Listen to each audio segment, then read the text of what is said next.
मुंगेर के नक्सल इलाके में अब तक नहीं खुला स्वास्थ्य केंद्र। मामूली इलाज के लिए जाना पड़ता है 12 किलोमीटर दूर। अब तक इलाके में पक्की सड़क तक नहीं। कांग्रेस विधायक ने भागलपुर के इलाकों का किया दौरा। जरूरतमंदों के बीच बांटे राशन। विधायक के संग उनकी धर्मपत्नी रही मौजूद।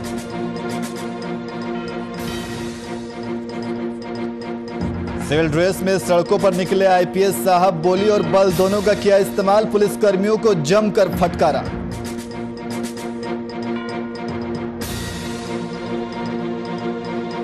भागलपुर में जमीनी विवाद में चले बम और चाकू मामले में 5 लोग गंभीर रूप से घायल। पुलिस ने घायलों को पहुंचाया अस्पताल। नमस्कार, मैं नियाज खान और आप देख रहे हैं वीआईपी न्यूज। अब सीधे रुख करते हैं खबरों की ओर। ओडिशा और बंगाल के तटीय इलाकों में कहर बरपाने के बाद भले ही चक्रवात यास कमजोर पड़ गया है, लेकिन यह तूफान झारखंड तक पहुंच गया है। अभी रात के बाद चक्रवात ने झारखंड में प्रवेश किया है। हालांकि झारखंड में घुसते ही चक्रवात की गति काफी धीमी हो गई है। हालांकि भारी बारिश का अलर्ट जारी कर दिया गया है। इतना ही नहीं, इस तूफान का असर बिहार, यूपी सहित कई राज्यों में देखने को मिल रहा है।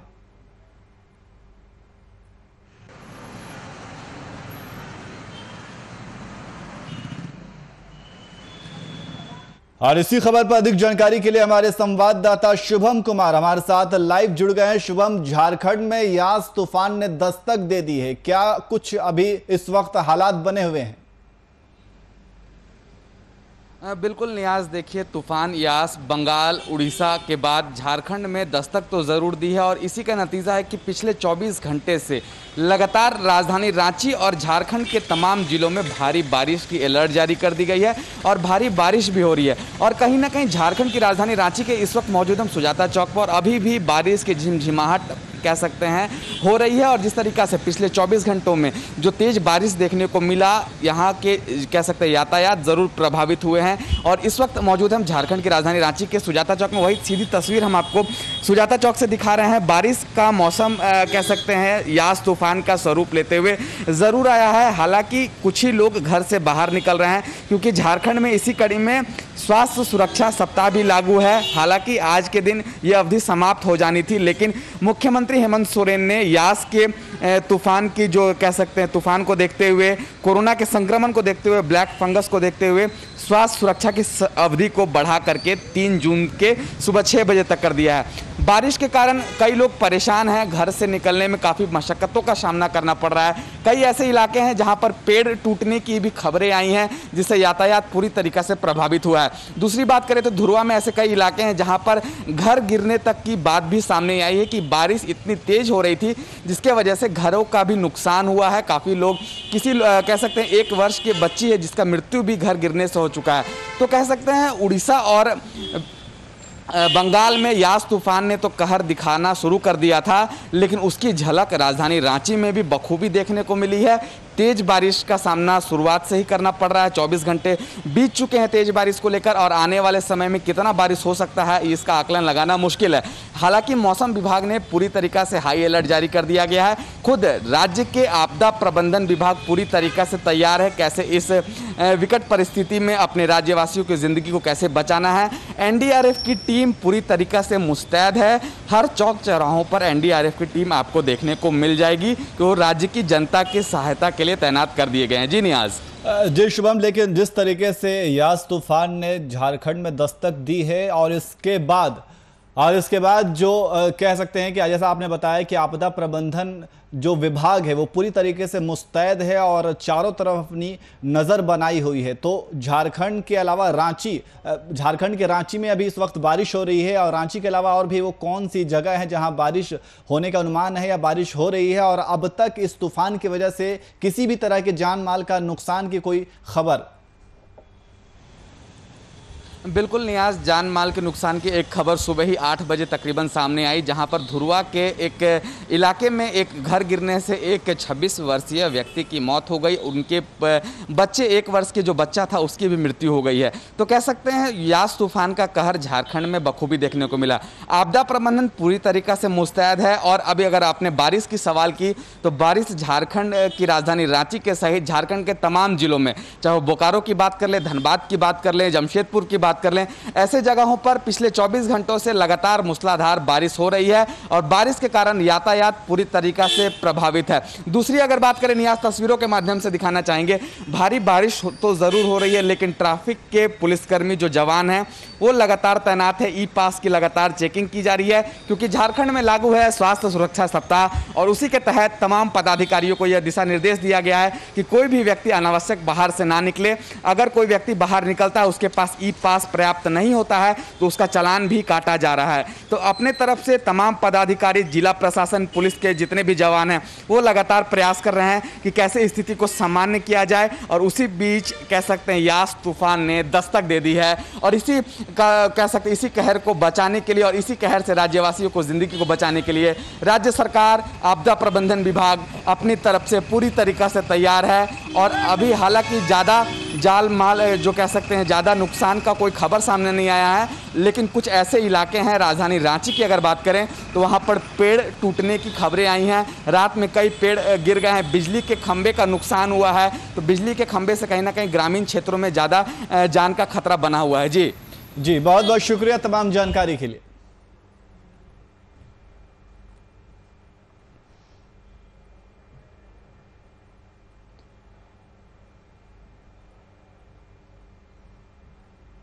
और ये खबरों में आगे बढ़ते हैं। यास तूफान का असर बिहार के कोसी सीमांचल के जिलों में देखना शुरू हो चुका है। बात करें अगर पूर्णिया की तो तेज हवा के साथ मूसलाधार बारिश हो रही है।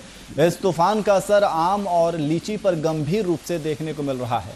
जिला प्रशासन की ओर से तूफान को देखते हुए तमाम तैयारियों को मुकम्मल कर लिया गया है। पूर्णिया के जिलाधिकारी राहुल कुमार ने जिले के आम जनता को घरों में रहने की सलाह दी है। यह जो अति प्रचंड तूफान यास उत्तर पश्चिम क्षेत्र में बंगाल की खाड़ी में बना हुआ है और यह आज 12 बजे के आसपास 26 मई को 12 बजे के आसपास बंगाल और उड़ीसा के तटीय क्षेत्र में गुजरेगा। उसके बाद यह बिहार उत्तर पश्चिम क्षेत्र में बढ़ते हुए यह झारखंड की ओर से गुजरता हुआ बिहार में प्रवेश करेगा। बिहार में यह 27 और 28 को इसका असर दिखेगा। यह असर आपको आकाशीय बिजली के रूप में पूरा बादल छाया रहेगा आसमान में, फिर थंडरिंग हो सकती है, लाइटनिंग हो सकती है और भारी बारिश हो सकती है। इसके साथ तेज हवा 40 से 50 किलोमीटर प्रति घंटे की रफ्तार से चल सकती है। अभी राज्य स्तर से दिनांक 27 तारीख से 30 तारीख के बीच में अलर्ट जारी हुआ है। तो अभी हम लोग सभी अंचल अधिकारियों के माध्यम से नीचे लोगों को अवेयर करने का काम कर रहे हैं। खास करके जो अधिक वर्षापात से कुछ जो नुकसान हो सकता है उससे बचने के लिए लोगों को जागरूक करने का काम किया जाएगा और सारे जो प्रशासनिक मशीनरी में जो लोग हैं उनको भी अलर्ट किया जा रहा है।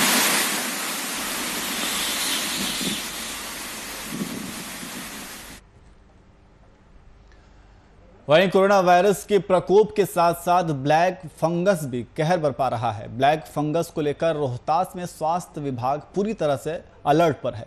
हालांकि जिले में अब तक ब्लैक फंगस का कोई भी नोटिफाइड मरीज नहीं मिला है। बावजूद इसके एहतियात बरतते हुए ब्लैक फंगस से जुड़े तमाम तरह की दवाइयां अस्पतालों में उपलब्ध करा दिया गया है। नेत्र रोग विशेषज्ञ और सदर अस्पताल के चिकित्सक डॉक्टर KN तिवारी मीडिया से बातचीत करते हुए फंगस के कारणों और संभव इलाज की चर्चा की है। फंगस ऐसा तो नहीं, तो फंगस बहुत पहले से है, मतलब जब हम लोग स्टूडेंट थे तभी से पढ़े हैं। ब्लैक कैंडिडा अल्बिकेंस ब्लैक फंगस है और एस्पेरिगोलोसस को वाइट फंगस कहते हैं। कान में तो बहुत कॉमन इन्फेक्शन है जिसको ओटोमाइकोसिस कहते हैं। म्यूकर माइकोसिस हो रहा है जिसकी बॉडी इम्यूनिटी बहुत कम हो जा रही है, जिसको हैवी डोज में स्टेरॉइड चला या जिसको जो ऑक्सीजन पे 20 दिन तक रह गया। ब्लैक फंगस का जो अभी केसेस जो पड़ रहे हैं वो हालांकि हमारे ज़िला में अभी तक कोई ब्लैक फंगस का ये नोटिफाई नहीं हुआ है। हमारे ज़िला में अभी तक हमको कोई नोटिफिकेशन नहीं मिला है कि कहीं भी ब्लैक फंगस का केस मिला हो। लेकिन ब्लैक फंगस जो है मोस्ट प्रोबेबली वो जो हमारा दवाई चलता है खासकर कोरोना में, जो हमारा ये को कम करता है इम्यूनिटी को, उसके कारण जो है फंगस का ग्रोथ होता है।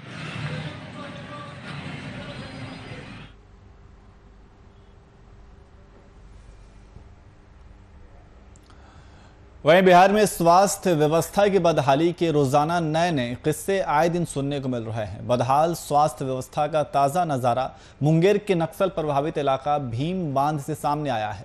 इस गांव के लोगों को मामूली इलाज के लिए 12 किलोमीटर दूर लक्ष्मीपुर जाना पड़ता है। गांव में बदहाली का मंजर इस कदर व्याप्त है कि आज तक यहां पक्की सड़क का निर्माण नहीं हो सका है। आपको बता दें कि पूर्व के दिनों में इस इलाके का दौरा मुख्यमंत्री नीतीश कुमार और उप मुख्यमंत्री सुशील कुमार मोदी कर चुके हैं। उन्होंने वन से जुड़ी करोड़ों की योजनाओं का शिलान्यास और उद्घाटन भी किया है। सरकार जो ये दावा कर रही है कि हमारी चिकित्सा व्यवस्था बहुत मजबूत है, आप इस क्षेत्र में आने के बाद देखेंगे कि यहाँ की क्या चिकित्सा व्यवस्था है। आप यहाँ देखिए कि यहाँ पर चाहे सीएम साहब हो या डिप्टी सीएम साहब हो, भीम बांध आ चुके हैं। कई गेस्ट हाउस यहाँ बने हुए हैं, यहाँ लोग आके ठहरते हैं। लेकिन यहाँ के जो स्थानीय लोग हैं उनका देखेंगे स्वास्थ्य के प्रति, स्वास्थ्य के नाम पे यहाँ पर व्यवस्था है ही नहीं। सबसे पहले तो यहाँ एक स्वास्थ्य उपकेंद्र होनी चाहिए। यहाँ पर दिक्कत तो अब रात को बीमारी उठ जाता है तो कोई उपाय नहीं है। गाड़ी झगड़ा कर करके हम लोग जाते हैं। अच्छा, लक्ष्मीपुर या खड़गपुर, कभी कभी जो डिलीवरी पर्सन होता है तो यहाँ से खड़गपुर एम्बुलेंस को फोन करते हैं तो कभी कभी वो आ करके ले जाता है। यह देखना है सरकार के कि जनता मेरा मरती है या बचती है जी। तो क्या व्यवस्था यहाँ पर कुछ पहुँची? कुछ व्यवस्था हम लोगों को नहीं।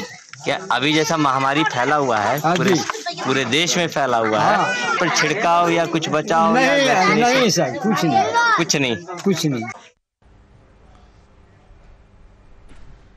वहीं भागलपुर के विधायक अजीत शर्मा संक्रमण काल में लगातार अपने इलाके का दौरा, हालातों का जायजा ले रहे हैं। निरीक्षण की इसी कड़ी में विधायक ने अपनी पत्नी के साथ वार्ड नंबर 35 का जायजा लिया, जहां उन्होंने जरूरतमंद लोगों के बीच राशन और जरूरत के सामान का वितरण किया। कोरोना काल में लोग को काम नहीं मिल रहा है, रोजगार नहीं है, अनाज नहीं था, लोग खबर किया। और दूसरा कि ये जो तूफान आया है इसमें भी जो अलर्ट हो गया 27, 28, 29 को बिहार में, उससे अभी कोई काम करने को नहीं मिलेगा। तो हम लोगों ने निर्णय लिया कुछ अनाज गरीबों के बीच बांटा जाए। उसकी शुरुआत हम लोगों ने 21 तारीख राजीव गांधी के पुण्यतिथि से किया है और वो लगातार चल रहा है। और आज से फिर जोरों पे, क्योंकि ये वेव को देखते हुए भी जो संकट आने वाला है उसके पहले अनाज घर में लोगों को रहना चाहिए गरीबों को। इसी के लिए अनाज हम और हमारी पत्नी दोनों मिलकर अनाज बांटने का और मास्क बांटने का काम करते हैं। वहीं भागलपुर में आईपीएस पूर्ण झा सिविल ड्रेस में बाइक पर लॉकडाउन के पालन का निरीक्षण करने निकले। लॉकडाउन का पालन करवाने को लेकर उन्हें बोली और बल दोनों का प्रयोग करना पड़ा। पहले तो शहर के मनाली चौक पर उन्होंने पुलिसकर्मियों को जमकर फटकार लगाई। उसके बाद मायागंज मोहल्ले में हुड़दंग मचा रहे युवकों से निपटे। सिविल ड्रेस में पूर्ण झा को आम आदमी जब युवकों ने उनके साथ दुर्व्यवहार किया तो अधिकारी को पिस्टल निकालकर लहराना पड़ा। पता है किससे बात कर रहा है? बताओ, एसपी पूर्ण झा बोल रहा हूँ। हाँ, अब कर आर्ग्यूमेंट कर क्या रहा है यहाँ पर बैठ करके? तुम्हें यार लूट हुई है। अरे तो तूने किया क्या? किसी गाड़ी को चेक किया? जी सर, ट्रैफिक सर हूँ। इसको भी बिठा रखा है क्या? कितने दिन में नौकरी के? सर अभी गया 200 मीटर थी, मोबाइल बोला तुरंत गया सर, मोबाइल। अरे कोई गया नहीं क्या? वो नहीं पूछ रहा हूँ। तू क्या कर रहा है यहाँ पर? ट्रैफिक में तो चेक नहीं करेगा? हेलमेट का है, स्टार का है, यूनिफॉर्म कोड ही पूरा भूल गया है। पैसा मिलता है कि नहीं मिलता वर्दी का? वर्दी पहनने में शर्म आ रहा है तुम लोगों को?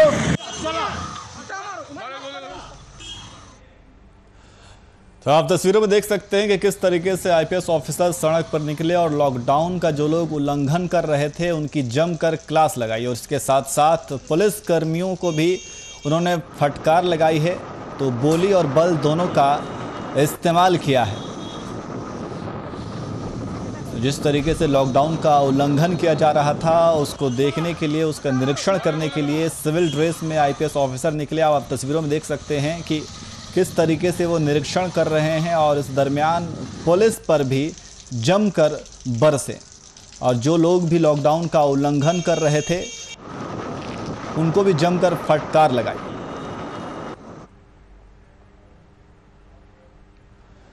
वहीं कोरोना संक्रमण को देखते हुए बिहार में लगाए गए लॉकडाउन के पालन को लेकर पुलिस पूर्ण रूप से सजग है। आदेशों का पालन करवाने को लेकर पटना में पुलिस लोग और दुकानदारों से सख्ती से पेश आ रही है। वहीं रियायत की अवधि बीतने के बाद पुलिस तत्परता के साथ दुकानों को बंद करवाने में लगी हुई है। पुलिस ने चिरैया टाट पुल के पास सब्जी मंडी और राशन के दुकानों को समय के बाद खुले रहने पर जबरदस्ती से बंद कराया और नियमों का अवहेलना किए जाने पर कार्रवाई करने की चेतावनी भी दी।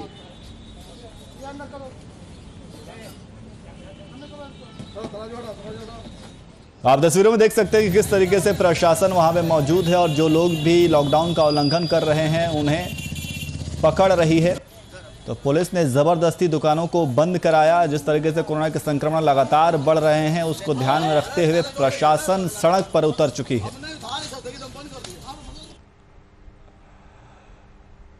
कोरोना संक्रमण के बढ़ते प्रभाव को रोकने के लिए झारखंड सरकार की ओर से लॉकडाउन लगाया गया है। हालांकि आम लोगों की लापरवाही से सरकारी नियमों का मजाक बन रहा है। गिरिडीह के बाजार वालों इलाके में लोग सोशल डिस्टेंसिंग का पालन नहीं कर रहे हैं। वहीं चेक पोस्ट पर पुलिसकर्मियों द्वारा वाहन को निर्गत किए जाने वाले पास का जांच नहीं किया जा रहा है।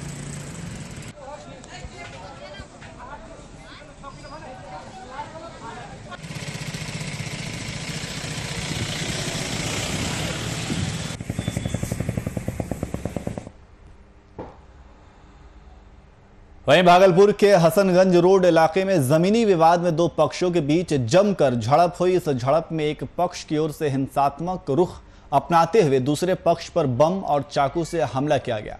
इस घटना में 5 लोग गंभीर रूप से घायल हो गए। वहीं घटना की सूचना पाकर मौके पर पहुंची मुजाहिदपुर थाना पुलिस ने घायलों को अस्पताल में पहुंचाया और घटनास्थल का जायजा लिया। कि वो जो है पीछे जो देख रहे हैं ना जमीन, वो कब्रिस्तान है, हम लोग का वो पुश्तैनी कब्रिस्तान है। तो उसमें से है ना हम लोग मतलब कब्रिस्तान को वो हड़पना चाह रहा है पूरा का। वो बोलता है कब्रिस्तान नहीं पूरा मेरा है। कौन हड़पना था? वो जो अभी बम मारा हमको मारा है, जावेद अख्तर नाम है, राजा करके सब उसको बोलता है यहाँ। दो भाई है, एक तो भाई पप्पू नाम है, 2 भाई है, लेकिन राजा जो मेन वही है, वही किया है यहाँ पर जो आफत किया है। अभी बम मारा है, जो क्रिमिनल लोगों को ला के रखा था। 4-5 बम मारा है। देखिए बम एक तो मेरे सिर में सीधा आके गिरा तो हम गिर गए वहाँ पर। फिर बाद में हमको अभी दर्द बहुत ज़्यादा हो रहा है।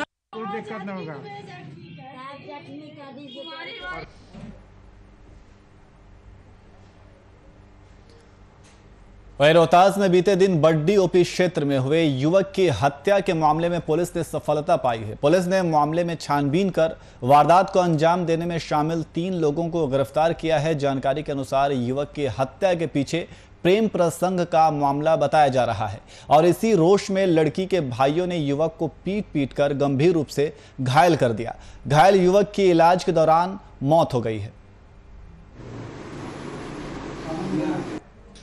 दलानिया में से निकलल ना, गाड़िया पे बैठा के लेके चल गए। जब गाड़ी दलान में घुसलन जा, चारों घर देखलन जा, आज ही तेनिया रहन द्वारा पे बैठा के लेके चल गलन जा। ले गए तो हम 8 बजे फ़ोन कैनी कि भाई 8 बजे बोला भी अल सन्ना लैका। तो फ़ोन कैनी तो मोबाइल स्विच ऑफ। जब मोबाइल स्विच ऑफ होल तो हमार मन घबराए लगल कि मोबाइल स्विच ऑफ काहे बटुए, काहे स्विच ऑफ हो चालू मोबाइल हो तो स्विच ऑफ काहे हो गलो। 10 बजे के बाद हमरा ई समाचार सुना गुल कि अजीत के मार के फेंक दे सन। गिरफ्तार करके लाया गया। किस आरोप में? ये प्रेम प्रसंग में ये लोग मारपीट किया। हत्या भी हुई ना? हाँ, मारपीट कर रहे थे। इस क्रम में हॉस्पिटलाइज होने के बाद उनका मृत्यु हो गया। अच्छा, तो फिर कहाँ लेकर आए हैं? अभी तो हम कोरोना जांच कराने के लिए लाए हैं। कोरोना जांच करा कर ले जाएंगे न्यायालय में।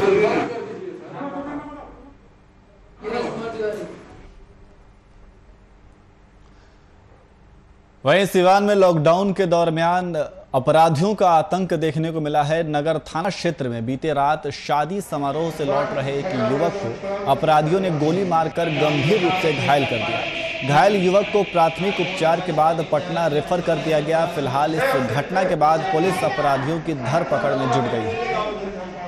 अभी नगर थाना क्षेत्र के अभी छपरा के पास यूनानी मेडिकल कॉलेज है, वहाँ अभिषेक कुमार नामक युवक में जो श्रीनगर घर है वो गया था न्योता में, और न्योता में शादी के जहाँ हो रहा था वहाँ थोड़ा कुछ लड़कों में विवाद हुआ। उसी के बाद से 3-4 लड़का आए, उसके एक बाह में गोली मार दी, एक कान में गोली मार दी, जिसका प्रथम उपचार हम लोग सिवान सदर अस्पताल में हो रहा है। और निश्चित तौर पर हम प्रशासन से मांग करते हैं कि इस घटना में जो भी व्यक्ति दोषी है, जो व्यक्ति ने गोली मारने के काम किया है, उसको अविलंब गिरफ्तार किया जाए।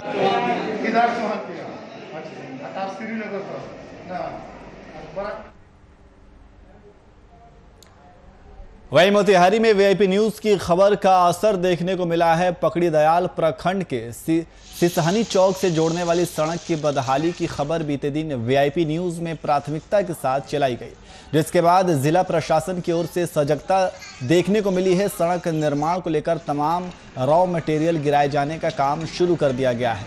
बहरहाल सड़क निर्माण का काम शुरू होने से ग्रामीणों के बीच खुशहाली का माहौल भी है।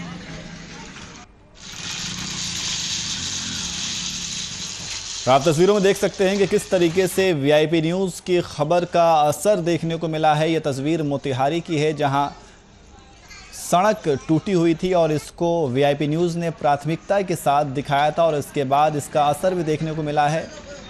रोड बनाने का काम शुरू कर दिया गया है, रॉ मटेरियल रोड पर डाले जा रहे हैं।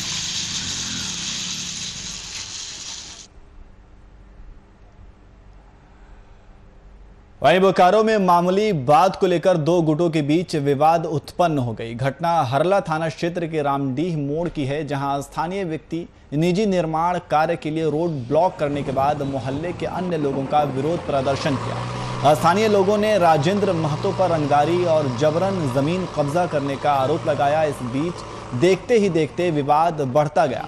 वहीं घटना की सूचना पाकर मौके पर पहुंची पुलिस ने विवाद शांत करवाया और साथ ही मोहल्ले वालों के आवेदन पर प्राथमिकी दर्ज कर मामले की छानबीन शुरू कर दी है। रामडी मोड़ में हम रूम बनवा रहे हैं, जैसा हर कोई बनाया उसी तरह का एक दुकान बनाना चाह रहे थे। तो हमारा 2 गाड़ी गिट्टी और 2 गाड़ी बालू गिरा हुआ था। तो सुबह हम आज 7 बजे जब आए हैं काम करवाना चालू करने के लिए, तो देखे कि हमारा गिट्टी बालू कुछ नहीं। तो अगल बगल का आदमी से पूछने से पता चला कि आपका गिट्टी वहाँ डंप कर दिया गया है, सार्वजनिक रास्ता जो है लकड़ी गोदाम जाने वाला में।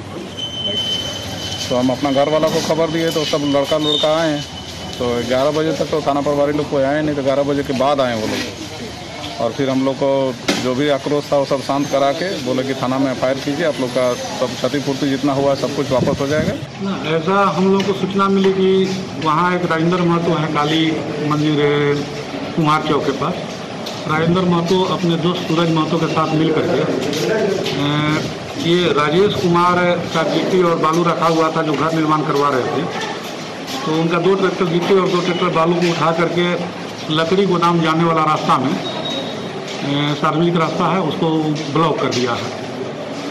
इसके बाद से वहाँ के स्थानीय लोग काफ़ी उद्वेलित हो गए और एकत्रित हो गए कि सार्वजनिक रास्ता को क्यों बंद किया गया। इस संबंध में राजेंद्र महतो से दूरभाष पर बात करने पर उनके द्वारा आनाकानी किया गया और स्पष्ट नहीं किया गया। इस परिस्थिति में राजेश कुमार, जिनका गिट्टी बालू हटाया है, उनके लिखित आवेदन के आधार पर हम लोग काम दर्ज कर रहे हैं और राजेंद्र महतो और उनके दोस्त सूरज महतो के विरुद्ध विधि सम्मत कार्रवाई की जाएगी। वहीं कोरोना संक्रमण की रोकथाम के लिए सहरसा में बड़े स्तर पर टीकाकरण अभियान चलाया जा रहा है। इस अभियान को लेकर जिलाधिकारी कौशल कुमार ने समाहरणालय परिसर से जिले के विभिन्न प्रखंडों के लिए कोविड-19 टीका वैक्सीन एक्सप्रेस रथ को हरी झंडी दिखाकर रवाना किया। इस door to door vaccination drive में 45 वर्ष से ऊपर के लोगों को कोरोना का टीका दिया जाएगा। 45+ एज ग्रुप का वैक्सीनेशन को और बढ़ावा देने के लिए, वृद्धि करने के लिए आज 12 टीका एक्सप्रेस रवाना किया गया। ये सभी प्रखंडों में, विभिन्न पंचायतों में जाकर मोबाइल टीम के रूप में भीड़ वाले इलाकों में, पंचायतों में स्थानीय जनप्रतिनिधि के संरक्षण में लोगों को टीका देगी और ज़्यादा लोगों को प्रतिष्ठित करने का प्रयास करेगी। हम लोग यहाँ से डेली माइक्रो प्लान बना के देंगे इनको।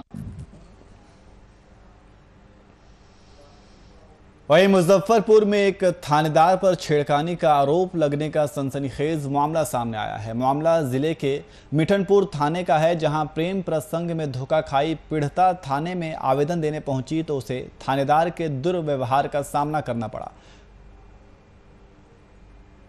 कोठिया का मामला आया सर, क्या? हाँ, उसमें वो आवेदका द्वारा लिखित आवेदन दिया गया है कि 3 वर्ष से शादी के नाम पर झांसा दे करके यौन संबंध शहंशाह और उनके परिवार के द्वारा कराया जा रहा था। इस संबंध में मिठनपुरा थाना कांड संख्या 105/21 दर्ज करके अनुसंधान प्रारंभ किया गया है। जांच 3 कोठिया निवासी हमारे मित्र मोहम्मद फिरोज साहब की बच्ची के साथ कोई मामला हुआ, घटना हुआ, तो केस करने के लिए मैं अपने मित्र मोहम्मद फिरोज, उनकी बच्ची और उनकी वाइफ को लेके मैं साथ में मिठनपुरा थाना गया था केस करने के लिए। थाना प्रभारी महोदय मिले, हम लोगों ने आवेदन दिया और आवेदन को थाना प्रभारी ने देखा और बोला गुस्से में कि ये आवेदन किसने लिखा है। तो हमने बोला कि वकील साहब ने लिखा है। तो उन्होंने कहा वापिस करते हुए कि इस पे दस्तखत करा के आप लाइए, ऐसे नहीं होगा। मैं कल मिठनपुरा थाना गई अपनी शिकायत लेके। इंस्पेक्टर वहाँ के पहले तो मेरा एप्लीकेशन नहीं ले रहे थे, मैं नकाब में थी, वो मेरा नकाब हटा के फेस देखते, फिर एप्लीकेशन रीड करके मुझे वापस कर देते, कहते जो एडवोकेट है उसका साइन करवा के लाइए। फिर जब मैं डीएसपी सर से बात की तब जाकर उन्होंने मेरा एप्लीकेशन लिया। उन्होंने इतनी गंदी गाली दी, एप्लीकेशन रीड करके मैं बोल भी नहीं सकती, उन्होंने इतनी गंदी गंदी गालियाँ दी। फिर मैं वहाँ रोने भी लगी, मेरे मम्मी पापा भी रोने लगे। फिर मैं IPS सर, DJP और भी इनसे रिलेटेड जो भी है बिहार के, मैंने सबको अपनी ये शिकायत दी कि इंस्पेक्टर सर ने मेरे साथ ऐसे किया, अब मुझे न्याय की। फिलहाल बुलेटिन में इतना ही। देश और दुनिया के तमाम खबरों के लिए देखते रहिए VIP